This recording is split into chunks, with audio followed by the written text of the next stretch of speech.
One of the biggest roadblocks for the authors that I meet is mindset, and very specifically, self-referential thinking, which is just simply thinking about yourself as you're writing the book. And that comes through, as I said earlier, in phrases like, am I good enough to write this book? Will anybody even want to read this? Who do I think I am to write a book? If I wait 3 years, I'll be an actual expert and I can write this book then. All this self-talk. And the definition of flow, part of the definition, is low levels of self-referential thinking. So to get into a flow state, you actually have to shut that down.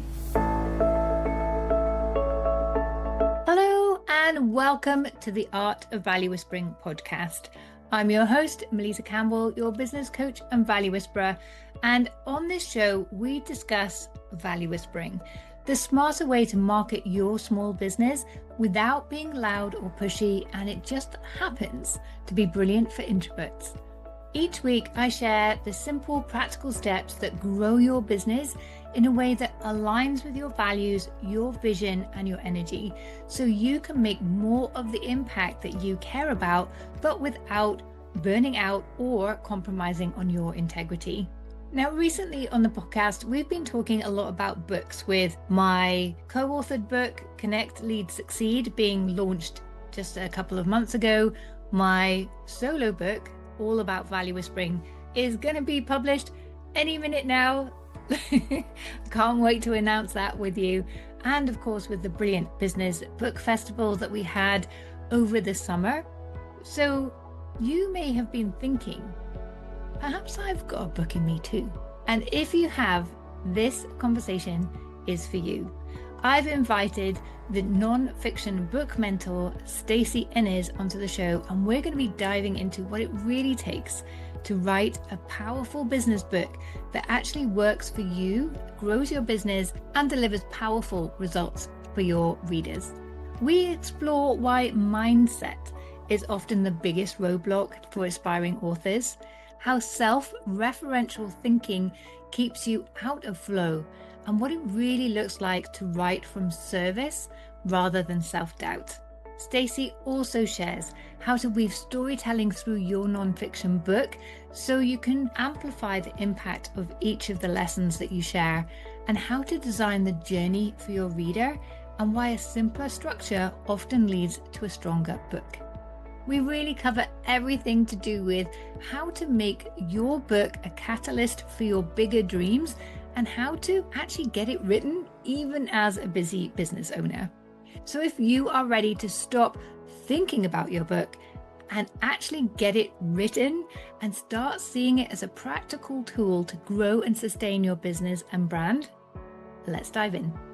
Hi, Stacy. It's great to have you with us on the show. Melitta, it's so good to be on your show. Thank you for having me. You're welcome. And this couldn't be a more topical topic, having completed the Brilliant Business Book Festival. So for anyone who has gone through that festival and they may be thinking, I've loved these business books, but maybe I could write my own. That's exactly what we're going to dive into today. What does it take and what does it look like to create a nonfiction book? But before we go into that, I'd love to know your story. How did you become a nonfiction book mentor? Yes. Well, first of all, I love this festival you've been having. It's so great. And it's such a great idea. Also, you read all these books and love them, and to have all these authors on, I just think is such a great idea. So I'm sure that your audience has gained a ton from it. My story started at the age of 7 when I read the Chronicles of Narnia and fell in love with reading. That same year, I entered in the United States. We have writing contests by state. And so I submitted a poem to my state of Idaho, and I placed second, which I always say was good enough to not get an ego, but also good enough to feel encouraged to continue my journey. Once I got older and you could take elective classes, I would take, any writing class I could take, also any art class I could take. So those two areas were really my area of interest. Went on to my bachelor's degree. I got a bachelor's in writing with a minor in visual art, moved abroad. I taught high school language arts in the Dominican Republic, and then I taught English in Vietnam, applied to grad school, went to grad school, and got my master's in professional writing and editing at the University of Cincinnati. So I really had this like lifelong study before I really anchored into the business world. But even as I was in my bachelor's degree and teaching, I started building my business. And so I started out in trying to be a travel writer, which like that's not a great way to make money. And then I kind of got my head on my shoulders and thought, okay, how could I actually make money from this work that I want to do in the world? And I set a challenge for myself to write 30 query letters in 30 days to 30 publications, which was like pre-chat GPT, meant hours of work a day. 29 didn't write me back, one did. And I got my first ghostwriting opportunity.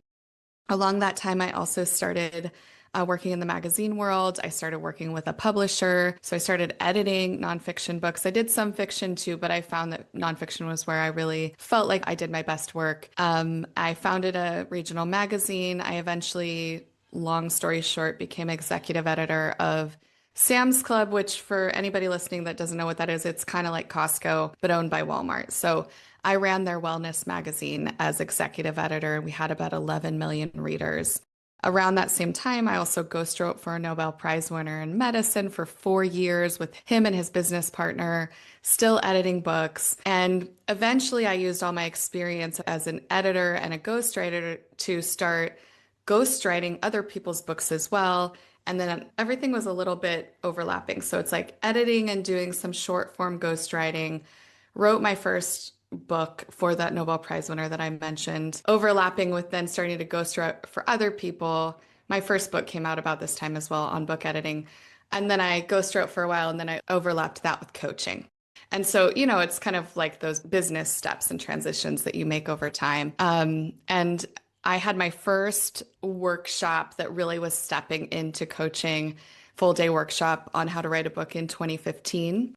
And basically from then, I have just done everything I can to understand how to better facilitate other people's creative productivity, help them unlock their books, and help them understand how to make those books a catalyst for their like big dreams. And that's the work that I do today. So that's like a big chunk of time in a major nutshell. I'm happy to dive in anywhere.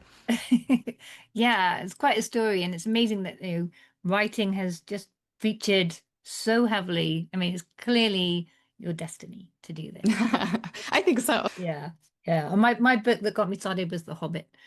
It was Oh, I love that. yeah, but again, age 7, I read that the first time, and it was just such an Wow. incredible book. Yeah, these That's like a very mature book to understand as a 7-year-old. I'm very impressed that you were able to take in like it's such a complex story. Yeah, I'm not sure how much I did take in, but yeah, I read it at 7, and then we read it at school at 9, and we read it at school again when I was kind of maybe 14 or so. Yeah, love that book. So I love that you've explored a little bit like myself, explored marketing and communications from so many different angles, laid lots of things in, but then you start to see the patterns across what really works. And you've kind of tried everything. Say, okay, this works in every single situation. So when it comes to writing a nonfiction book, what have you noticed from all of these different styles works best? Because, I think what we've seen in the book festival is quite a lot of my favorite books. They weren't just a nonfiction book, there was storytelling all the way through that. And I know this is a big thing for you as well. This is storytelling, but I don't think it's necessarily something that people instantly think of when they think nonfiction. And I know with my current book, I've been writing that for, well, since I've finished my last book. And I really struggled for the first sort of 2 or 3 years because it just always felt like it's a business book. It was a dry, nonfiction, textbook kind of style. And it wasn't me. And for it to be me, for it to feel like an experience I was sharing with the reader, I had to go back and start to pull in that story. So, what, from your perspective, makes a successful nonfiction book?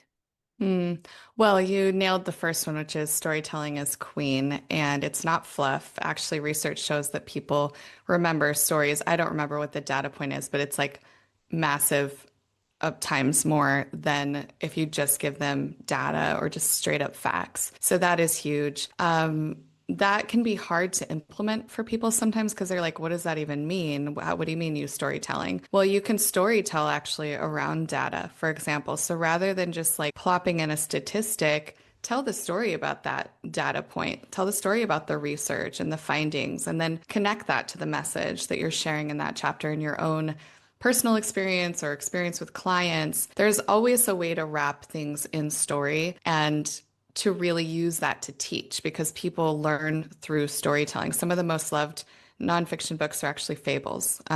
Those tend to be well loved and well shared. So that's one piece. Actually, you can borrow a lot from fiction to write a great nonfiction book. Another piece is to really pay attention to the narrative arc of your nonfiction book. And in fiction, we think about rising action, climax, falling action, denouement. Like we think about this whole arc. In nonfiction, we're actually often looking at information load and emotional journey for the reader, even in a very how-to-y how-to book. So I often have my clients graph out kind of how they're loading information for the reader to make sure that we have sequencing right for that journey in the book. And that's actually pretty easy to do. It's a little subjective, but you can kind of like, if you have a graph, you can kind of graph it out and see, okay, well, I'm kind of like stepping in and then all of a sudden chapter 3, I'm like throwing everything at them. Okay, well, maybe chapter 3 needs to get broken into a couple chapters, or maybe it needs to be moved.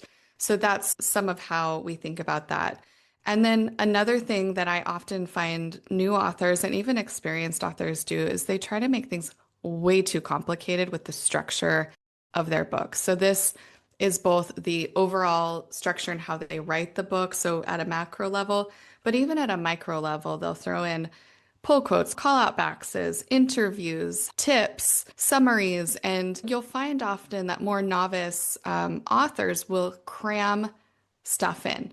And I am 100% guilty of this. If you go look at my first book, which came out in 2013, it had all of those. Every single thing I just mentioned was in my book, including full-length interviews, like everything, all the like it was just crammed. And now going back, I realize that a lot of that actually had to do with not being confident in my own ability. It was actually mindset related because if I had relied on a simpler structure for my book, I would have had to bring more of myself into the writing to be able to write that book. Instead, I brought in a lot of tools and tactics and other people's voices and other people's examples because I felt like that was going to make this book great. It wasn't actually me that would make the book great.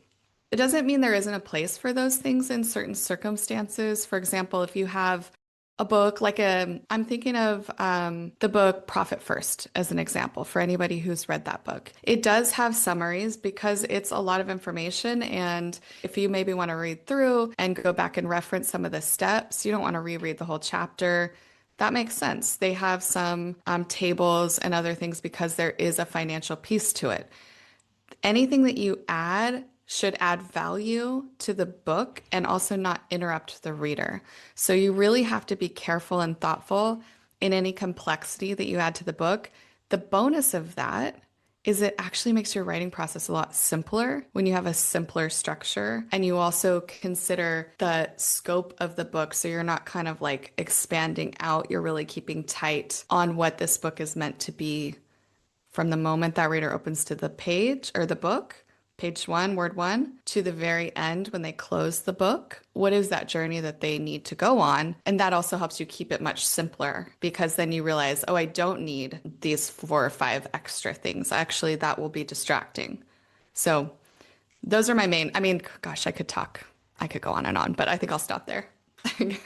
Yeah, I loved so much of what you said there. And in my process, when it comes to marketing and sales, I'm talk about it always being this customer journey. What do they need to know at what stage to take that next step with confidence and get from A to B? And so I love it's the same thing with your book. And yeah, this idea of, and I guess if you're writing a business book, taking that bold step to really own your thought leadership through that book, because I see it as well. They start every chapter with someone else's quote, that all the way through they've got examples and stories from someone else's business. It's like, no, use your own quotes. This is your book, and build in the stories from your clients and your experience. And then that is going to be much more cohesive as well with your book, that whole journey that you're creating for your reader, than anything else. But yeah, I think this idea of cramming everything in, doing all the bells and whistles, is such typical behavior when it comes to anything we do in our business, where we want to make sure we're adding enough value for people. But the real value comes in stripping it back and making it simple and super easy for people to follow. And I love your example of Profit First, because, of course, Mike Michalowicz was one of our guests on the Business Book Festival. We also had Susan Mariga, who wrote Profit First for minority business owners, on the shows. Good choice of book there. I love that. Yeah, you clearly have done a great job selecting the authors. I've listened to many of them and also seen the big list of amazing authors you've had on. Yeah, we were just talking about before, my plan was to make this a nice small little festival, but everyone said yes to being a guest. I hadn't expected, so it ended up a lot bigger. But it was just wonderful that so many of my favorite authors said yes to coming on the show, and I was trying to not panic too much and speaking to them. Yeah, so how much well, I kind of know from experience how much, because I know my experience of I own books, but it's the thing that I probably missed. With my first book, it was accidental. And with my second book, it was really my guide in creating that book pushed me to do this. I was very insistent, but this is what I'm talking about, is planning your book. So my first book was based on a talk that I'd been giving for a very long time, and an ebook that I developed based on that. So I already had the structure. So I hadn't quite realized that I relied so much on the plan, because I'd kind of already done it without thinking. But this time, yeah, I said the whole book was planned out in detail, moved around and tested before I wrote a single word. But then it was much easier. How important do you think that planning is for a successful business book? I mean, it's everything, actually. 100%. I love that you brought this up, because when I coach authors, we spend the first 1.5 to 2 months on outlining, which a lot of times when I meet aspiring authors, they're like, what? Why are we spending so much active time? And that's because planning isn't just what you're going to write, but it's also that high level, deep understanding of the book. What is the core message? What is the overview of this book? Who is my one reader that represents my larger reader group? How am I going to sequence this journey for them? Mhm. What are these high level chapter descriptions? Okay, now I need to plan deeply and have a real understanding of exactly how every chapter will unfold, knowing you discover a lot on the author journey, so it's never set in stone. Certainly things move. But then even taking that a step further and planning out your calendar for yourself. If you don't have a coach, this is especially important that you have really clear deadlines and due dates. If you work with a coach, that coach will help you set those and you have accountability around that.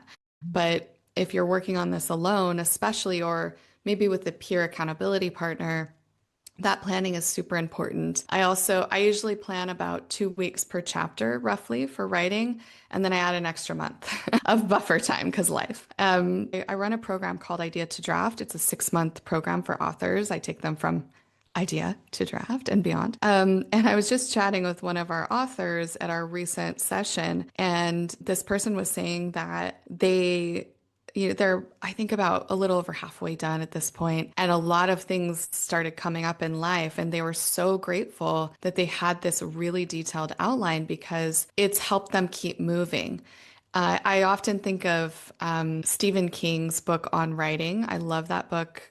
For anybody who's a writer, it's such a great inspirational book. He often talks about all of his habits around his writing so that he can create conditions to dream. And I think about it very similarly. It's kind of maybe a little counterintuitive, but all of that planning and thought and preparation unleashes your creativity during the writing process so that you really have a support. It's like a little support system for you that you can go to during the writing process rather than sitting down and going, okay, come on, brain. What am I going to write today? You have that already, and it makes just a huge difference in not only people's ability to get the draft done, which is very important because nothing else can happen without that draft, but also ensuring that this is a well-positioned book that will be that catalyst for you to do whatever it is you want to do, grow your business, make a social impact, grow your brand, grow a speaking business. All of that planning is part of making sure that book fits for you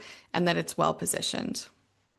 Yeah, exactly. And with this current book that is coming out very soon, I don't have a date yet, it's coming out soon. Before I created the plan, I wrote the first chapter and then I came to write the second chapter, but I'd reread the first chapter to remind myself where was I and then write the second chapter. So the first chapter kept getting better and better because I was always tweaking it every time. And then I was writing just a tiny bit of the second chapter.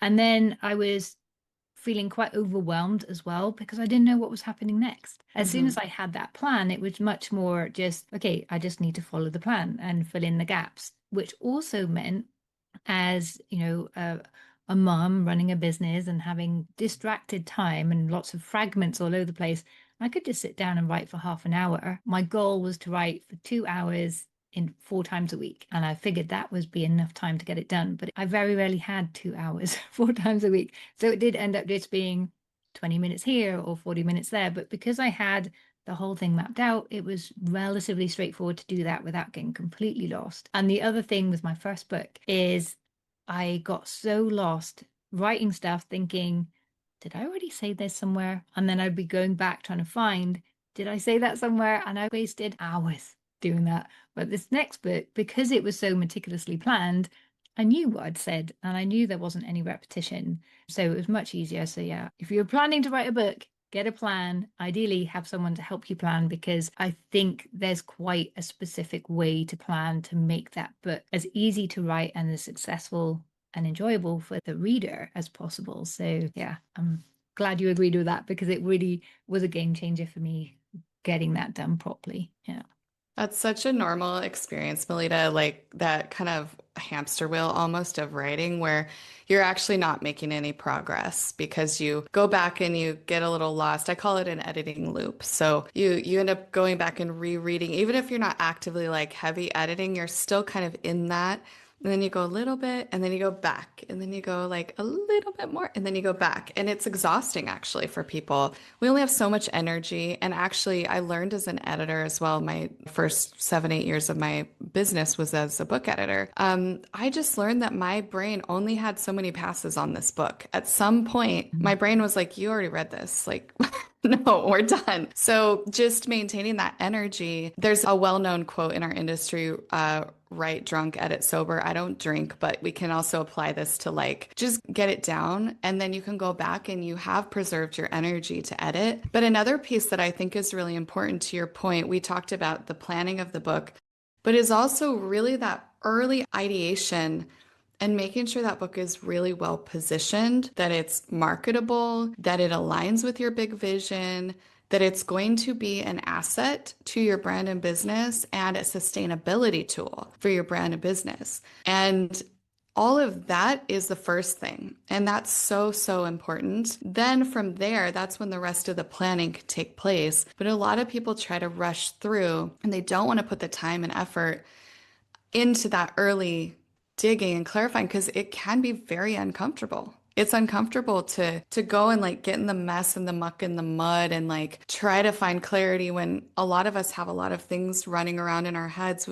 So many entrepreneurs I meet, founders, speakers, consultants, coaches, they have like 10 books they could write. And what we're really trying to find is that right book for right now that will be that catalyst for them to help achieve their big dream. And that does require actually some guidance because I know even for me, I'm working on a book right now. I have somebody on my team who is a coach in my program. She is helping me. She's coaching me as I'm going through this because I'm too close to my work and I need outside expert impact to come, or input, I should say, and impact to come in and say, this feels overlapping, or I think this is out of order, or I'm a little lost here. How does this fit with what you've said is your goal? Those kind of things to probe and push to make sure that that early planning is done well every step makes the later steps easier, but you have to really engage in each of those steps to make this a really, it's not an easy journey, but it can be simple in the way that you approach it. Yeah, firstly, I love what you said there. To use your book as your catalyst for your big dream. I love Yeah. that. It's so Hmm. wonderful. But I think in writing your book and Susan Painton on the book festival, and it was my experience as well, we'd both been teaching our methodology for a long time. But only in writing the book, you start to evolve because suddenly you can't rely on people being able to ask you questions and refer back to videos. It has to be super clear and simple for the person reading it. So I love that you worked alongside a client to kind of gain that as well. But I think you learn and evolve so much through that process of building a book that defines your big dream and makes that happen. So have you got any examples of people that came in with maybe what they thought was a big dream, but by the end of the book, it was a bigger dream?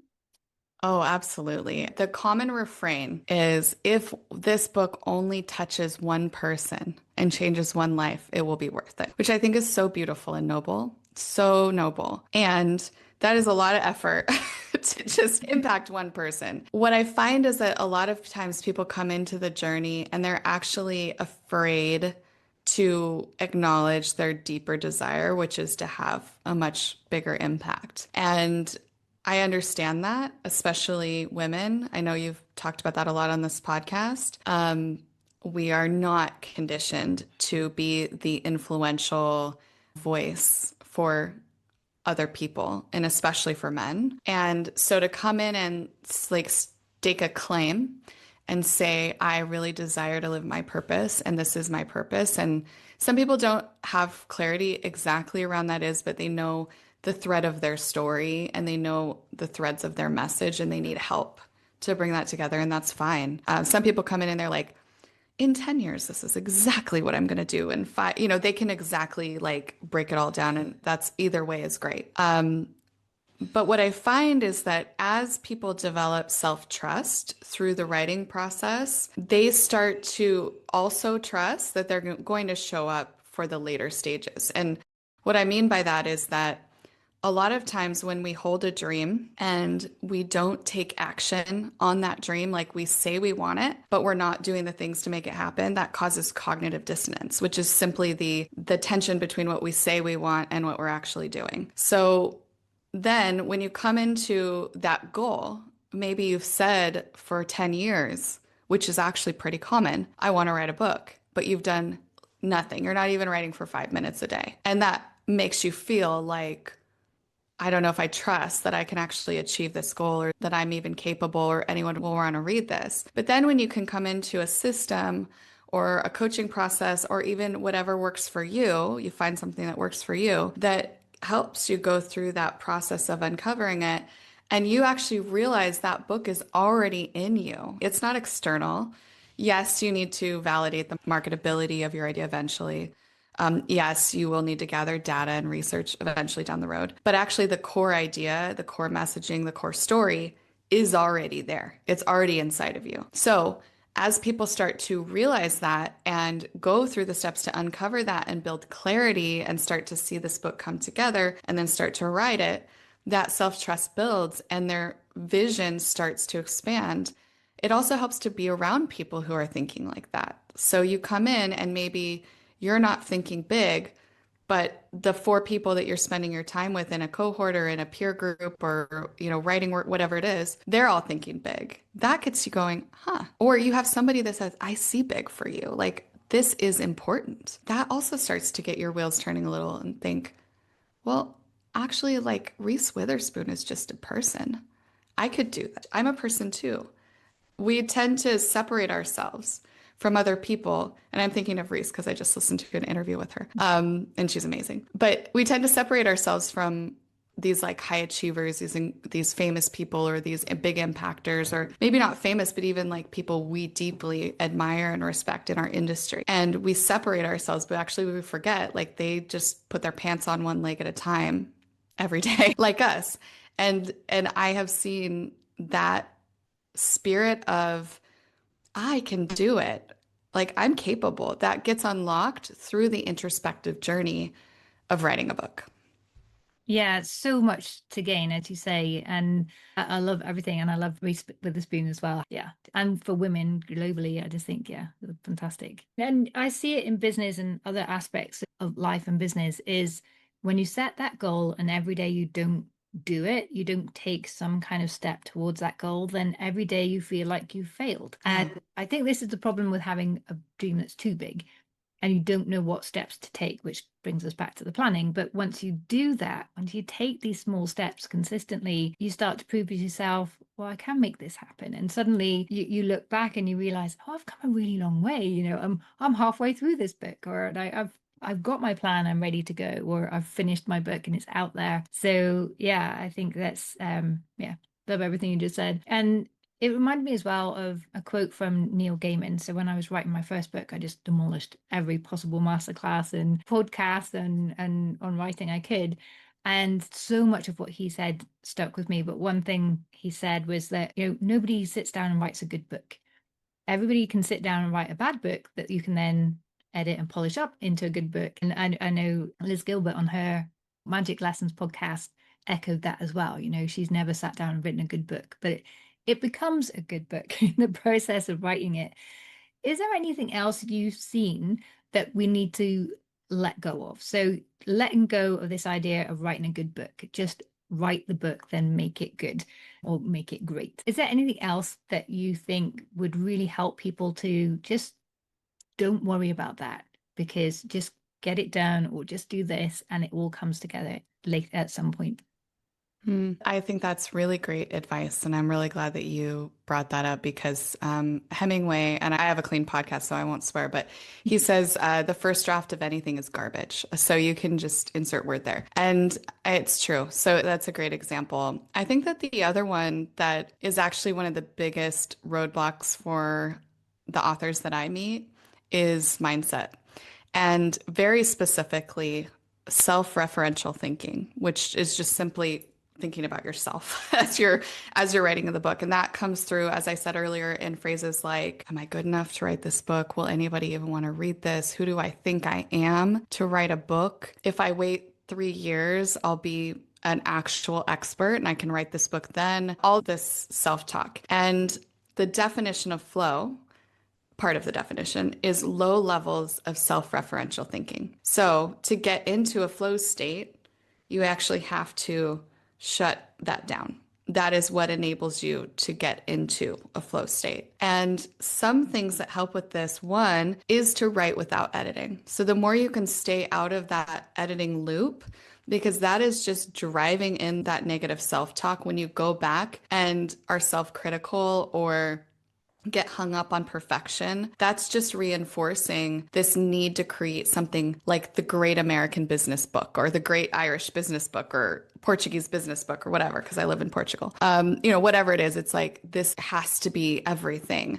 So that's one. The other is to really feed yourself really positive content and be really mindful of what you are immersing yourself in well, actually your whole life, but certainly while you're in a creative pursuit, like writing a book. So what that might mean would be listening to great podcasts like yours that are very uplifting and thoughtful and encouraging and challenging in a good way. It can mean reading encouraging writing inspiration books. That's what I often do when I'm writing. I will read some of my favorite writing books, like On Writing is a great example I've reread many times. In fact, I think I need to read it again. I'm going to add that to my list. And also avoiding things that bring your brain to distraction and also despair. News is a great example of this. Dark television shows and movies that are like horror movies, murder mysteries, like those types of things. I mean, unless you're a horror writer, then that's fine because it's all fodder. But like really, this thing in our heads is like everything. It is our creative well.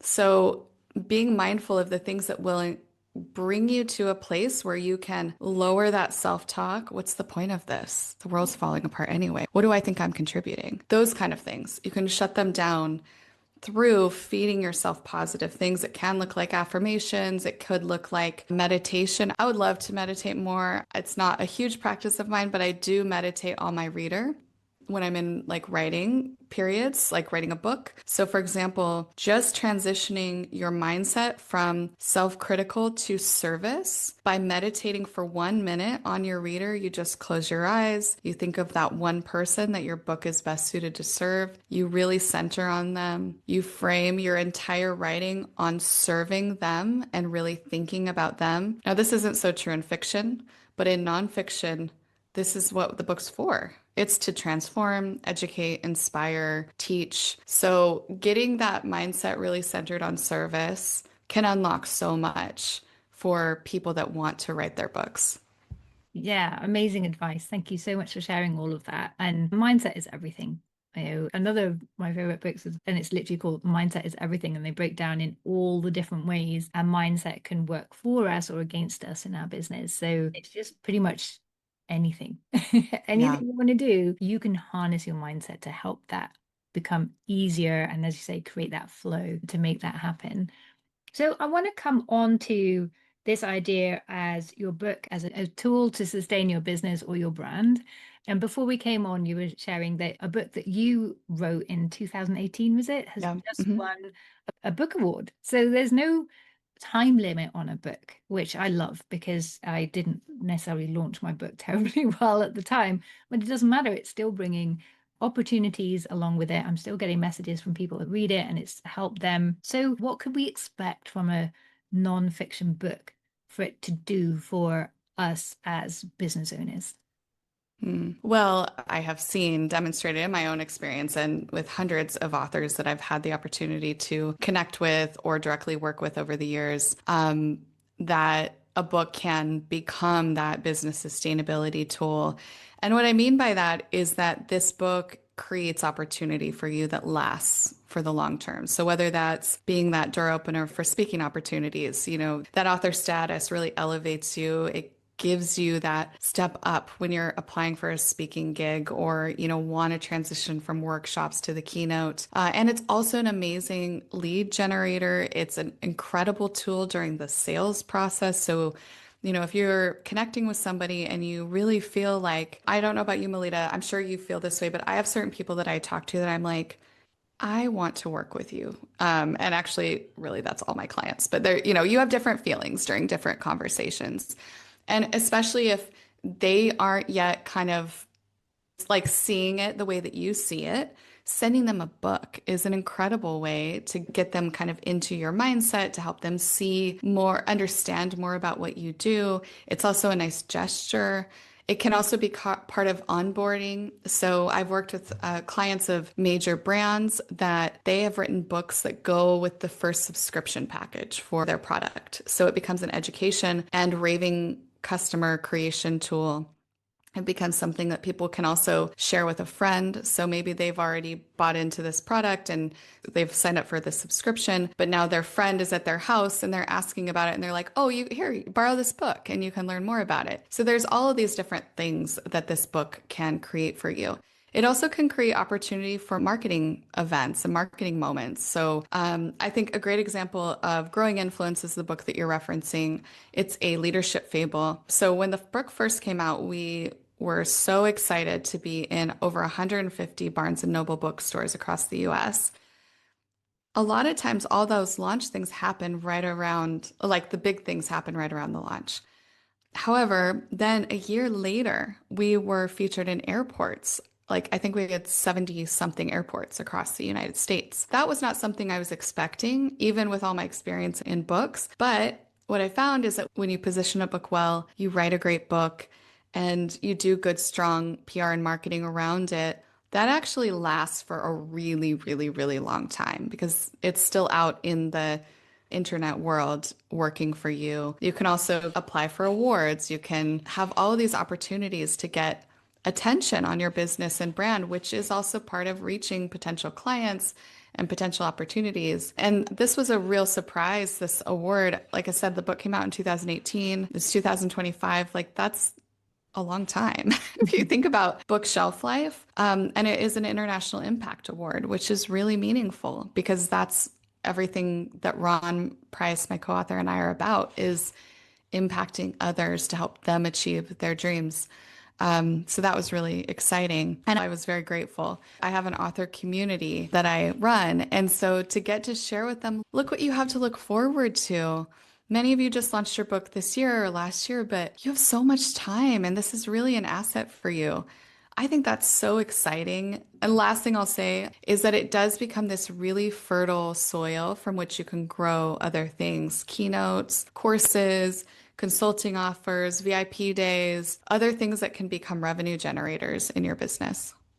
Yeah, I love everything that you just said. And Fabienne recently on the podcast was saying, if you're thinking of working with someone, go read their book. It's a great Yes, way to understand their way of thinking. You get a real sense of who the person is, what you can expect from working with them. So, yeah, it's a really nice way, as you said, as part of that marketing process. And then Maria Franzoni was more recently on the show was saying that she's got this bookability formula, and her formula can be amplified by adding more value into that. And if you're a speaker, giving a book, ahead or after your talk is a really easy, well, not easy to write it, but once you have that book, it's such a wonderful way to add value. And I've done that at speaking events, and then they've bought a copy of my book for everyone, and then I'm there signing it and talking to people afterwards.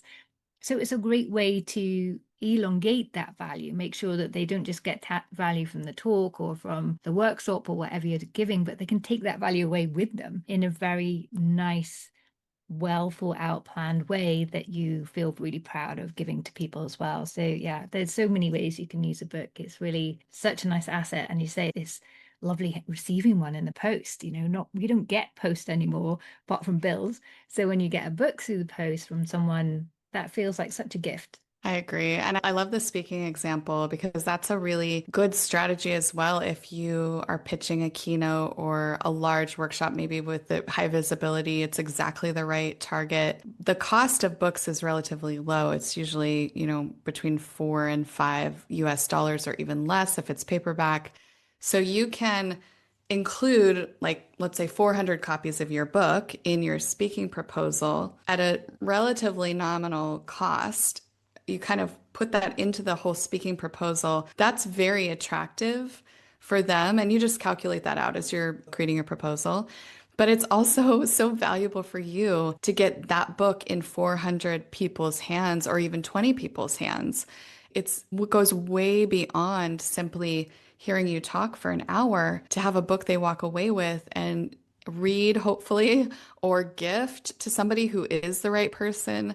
And it's a really wonderful way to win some of those speaking opportunities that, you're going to stand out because you've included X copies of your book in this proposal.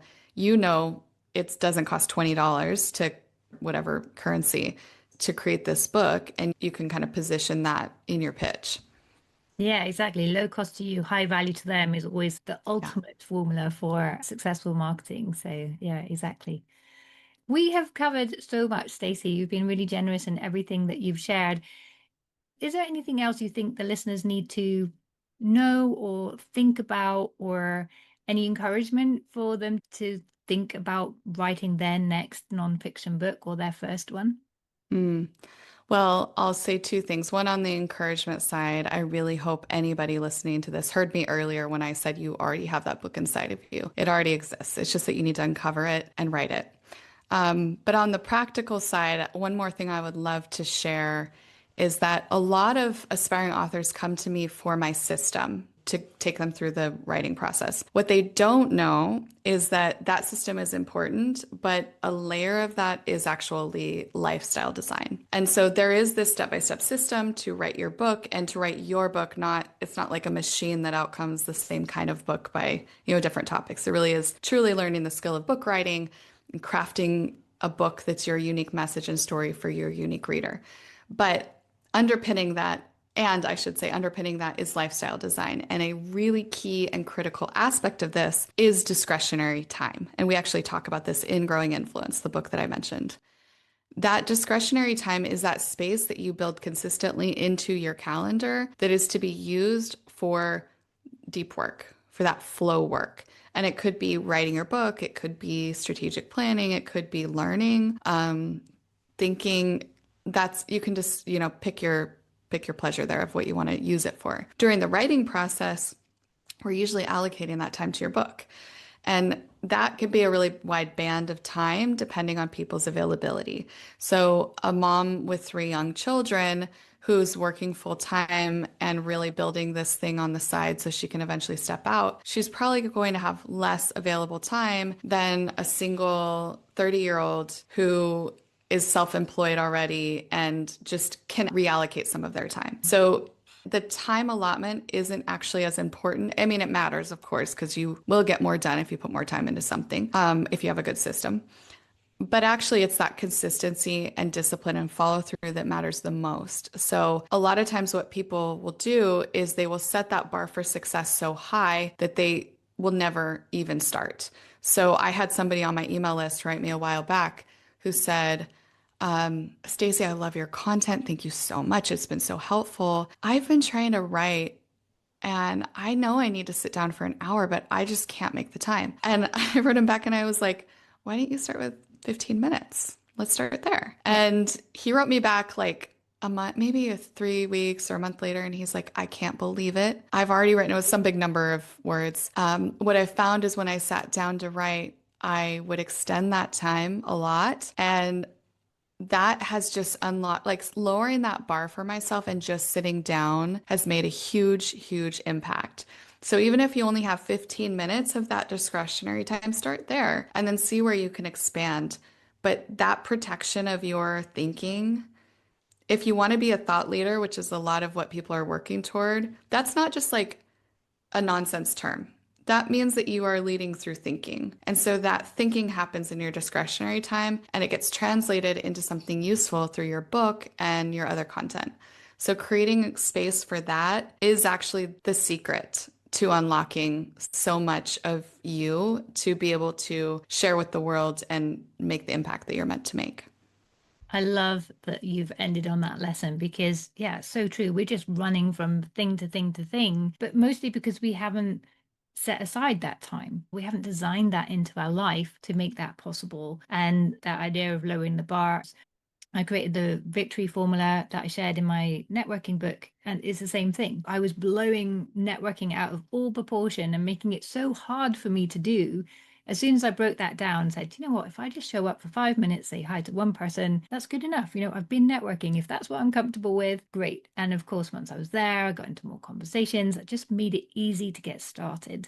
So yeah, I love that concept as well. See what works for you just to get started. And once you're in that flow, who knows what's going to happen. So yeah, wonderful. So many insights in this episode. Thank you so much for sharing those. And it doesn't end there, of course, because you do have an ebook with 10 things you should know before writing a nonfiction book.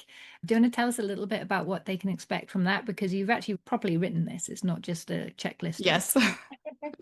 Yeah, it's a thing that I want everyone to know before they start on their journey. And I did actually write this. There's no AI used in the creation of this guide. This is truly my knowledge, bringing this in, like for you to help you just level up your understanding. It's so much easier to have conversations, make smart decisions, understand where to invest, think long term rather than just in the immediate when you have a baseline knowledge. So this free guide is meant to help you do just that, just to level up your knowledge, have smarter conversations, feel confident going into exploration of how to take this next step, whether it's a coach like me or somebody else or, a peer accountability group, whatever it is that you need, this will help you take that first step. And then, of course, I have a podcast called Beyond Better. I have YouTube where I publish really valuable writing related content and I have a blog. So it's all free. You can find all of it and you can deep dive. And Melitta, actually, I'll send you a Spotify link that's just my episodes on book writing and publishing. So I can send that for you for your show notes as well. Yeah, perfect. Thank you. No excuses, in other words. If you want to get your book written, Stacy has all of the content to certainly get you started and see you a good way through that process. So thank you again for sharing everything with us today. And all of those links, of course, I'll put in the show notes. You can find those at melittacampbell.com/podcast. So do go and check those out. But yeah, thanks for coming, Stacy. Melitta, thank you so much for having me. I loved our conversation. Thank you for joining us today. I hope you have enjoyed this conversation with Stacy as much as I have. We covered a lot of ground today, from mindset and self-talk to structure, storytelling and planning, right through to how to use your book as a catalyst for your bigger dreams. If you take just one thing away from this episode, let it be this: that the book you want to write is already inside you. Your job is not to create the perfect first draft. Your job is to give yourself the time, space, and support to uncover it, one small writing session at a time. And remember what Stacy shared about lowering the bar and creating discretionary time. You don't need hours every day. Even 15 focused minutes used consistently can move you from one day I'll write a book to holding that book in your hands and using it to open doors, deepen your impact, and support your clients further. If you would like to learn more about Stacy or download her guide on what to know before writing a nonfiction book, you will find all the links in the show notes at melittacampbell.com/podcast. And if this episode has sparked your desire to communicate your value more clearly, then don't forget you can download the first chapter of my upcoming book, Value Whispering: The Smarter Way to Market Your Small Business, at melittacampbell.com/chapter. And if you have enjoyed this episode, be sure to subscribe in your favorite podcast app so you never miss your weekly dose of inspiration. And I'd love it if you could leave a recommendation there, because your reviews really help the show to be found by more introverted business owners that need this kind of support. And if there's someone in your network who you know has got a book within them, then do please share this episode. Stacy's advice might be just what they need to hear to get started. Thank you for listening. I'm Melitta Campbell, your business coach and value whisperer, and I look forward to seeing you again in the next episode. Bye.